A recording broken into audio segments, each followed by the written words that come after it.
Bonjour, bienvenue. Je vous propose de vivre ensemble une journée qui pourrait être la vôtre. Tous les jours, vos actions produisent ou consomment des données.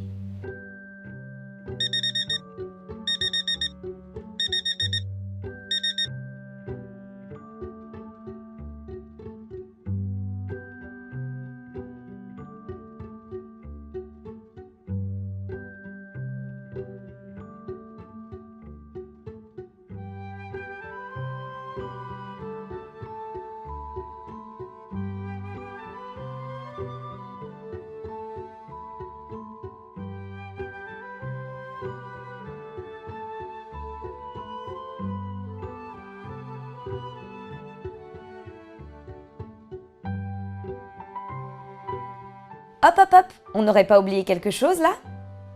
Je ne me suis pas présentée. Je suis Multiscreen. Je suis là pour vous accompagner dans le monde des données.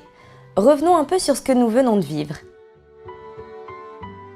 Selon vous, l'activation de la fonction réveil a-t-elle généré des données? Non, si la fonction réveil utilisée est une application interne au smartphone.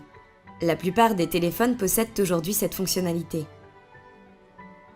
Oui, si vous avez programmé votre appareil à partir d'un service automatisé par téléphone ou à partir d'une application téléchargée. À votre avis, votre téléviseur génère-t-il des données? Si votre téléviseur est juste relié à une prise TV avec un câble coaxial, non. En revanche, s'il s'agit d'un téléviseur connecté ou d'un téléviseur raccordé à une box, une console de jeu, un ordinateur ou une tablette, il devient un terminal d'accès multiservice et à ce titre, il est susceptible de transmettre des données personnelles à l'extérieur. Pensez-vous que les données du pèse-personne peuvent être transmises à un tiers? Le pèse-personne transmet des données à un bracelet connecté ou à un smartphone. Suivant leur paramétrage et celui des services, il est possible de transmettre des informations de suivi à son médecin. Dans le domaine de la e-santé, Orange propose Live Module, une offre permettant notamment la télésurveillance des maladies chroniques. Un boîtier récupère des données médicales et les transfère automatiquement au médecin qui les analyse et s'assure ainsi de la bonne santé de son patient.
Combien d'informations pensez-vous partager en moyenne par jour sur les réseaux sociaux? Quelle que soit votre réponse, rappelez-vous que les réseaux sociaux sont des places publiques. Choisissez soigneusement vos paramètres de confidentialité, car votre audience est beaucoup plus grande que vous ne l'imaginez. En utilisant les réseaux sociaux, vous partagez des données personnelles. Pensez-vous que la fonction géolocalisation génère des données personnelles? Tout dépend de l'appareil, de l'application et des réseaux connectés. Votre GPS reçoit mais n'émet pas de données. Le réseau mobile vous localise grâce aux antennes relais, même si vous n'utilisez pas votre terminal. C'est le réseau qui renvoie des données de géolocalisation, plus ou moins précises selon le rayon d'action de l'antenne relais. Beaucoup d'applications sont indiscrètes et transmettent des données de géolocalisation à votre insu. Par exemple Waze, qui émet des données alors que l'appli n'est pas lancée. Selon vous, l'utilisation d'un vélo en libre accès génère-t-elle des données? Aujourd'hui, il existe deux types de vélos libres, tous deux générateurs de données. Les vélos de dernière génération accrochés à des bornes en station sont équipés d'un boîtier électronique connecté à la station via un émetteur-récepteur radio. Ce boîtier remonte des données vers les systèmes d'information de l'opérateur. Quant aux vélos sans attache, le consommateur doit télécharger une application et renseigner ses données personnelles. Les données massives collectées par les opérateurs ont parfois plus de valeur que les recettes apportées par les clients.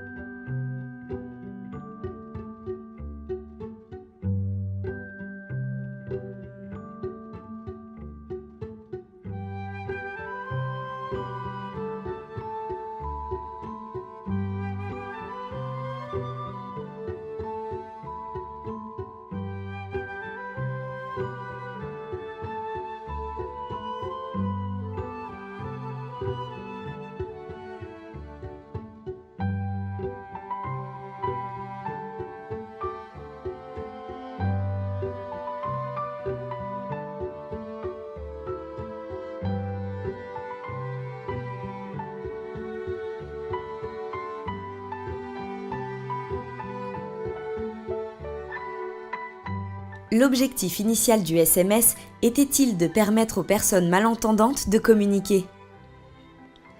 Et oui, c'est bien dans ce but qu'il y a plus de 20 ans, une équipe finlandaise a créé la technologie du Short Message Service, SMS ou texto.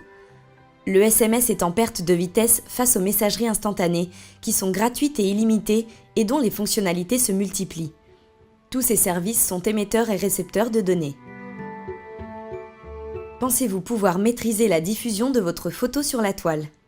Sachez que plus de 2 Français sur 3 ont tapé leur nom dans un moteur de recherche plusieurs fois au cours de l'année, et 3 sur 10 confient avoir déjà retiré ou obtenu le retrait d'informations qu'ils jugeaient inappropriées sur la toile.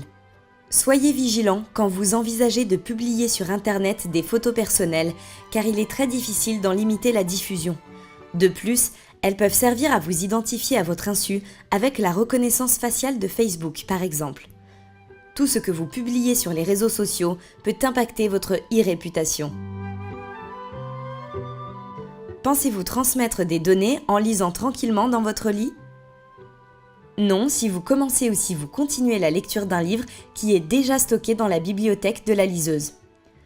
En revanche, si vous optez pour une lecture sur le web comme Wikipédia ou Facebook, vous allez transmettre des données. De même si vous téléchargez un e-book, car vous indiquerez vos données bancaires et vos choix de lecture, donc des données personnelles. Je ne sais pas vous, mais moi je n'imaginais pas que je transmettais autant de données dans une journée. Une mine d'or pour qui sait les analyser.